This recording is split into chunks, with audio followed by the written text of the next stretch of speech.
And here's another sugar-related story that also ties into fruits and vegetables.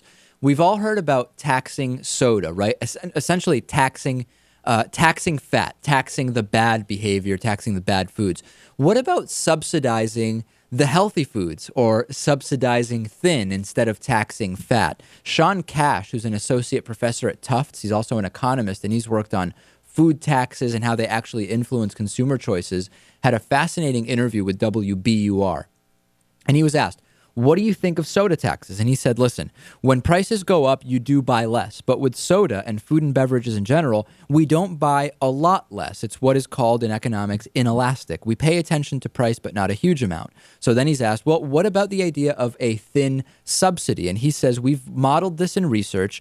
And if you lower fruit and vegetable prices in terms of disease outcomes, you actually get significantly better results. And why is this? Because, again, the economics of it are somewhat inelastic, but the positive effect of reducing soda consumption a little bit is not that significant. For example, drinking 5 sodas instead of 6 is not going to make the same difference. You're still drinking a ton of soda, but having 1 extra serving of vegetables every single day over many years actually will make a huge difference when you talk about long-term health outcomes. So he's arguing that you actually may get more bang for the buck by subsidizing fruits and vegetables as opposed to taxing soda, for example. I understand that definitely health food subsidizing could have a long-term effect on health and health costs and could be very positive. But in the short term, I don't think you'll ever see that, considering that taxing something unhealthy does provide government income. Well, that's the other argument he makes, right. That you get a lot more government income from that, and then presumably you could say, well, you could put a portion of that into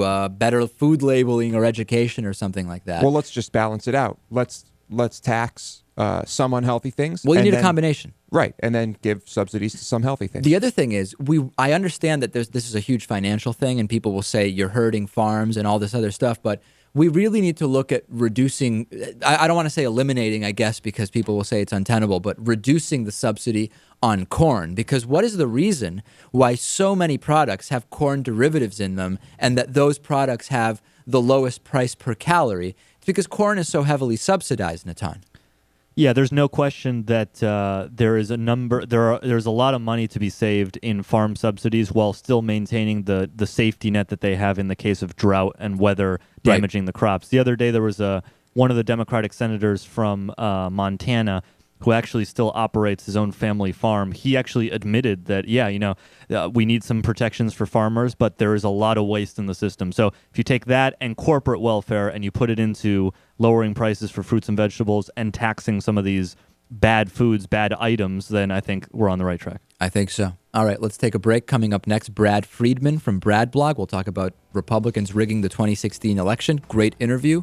And then we'll talk about Oprah's foreskin cream. What is that all about? You're not going to want to miss that, Lewis. I know Lewis is titillated waiting for that story. Stay with us. The David Pakman Show at davidpakman.com.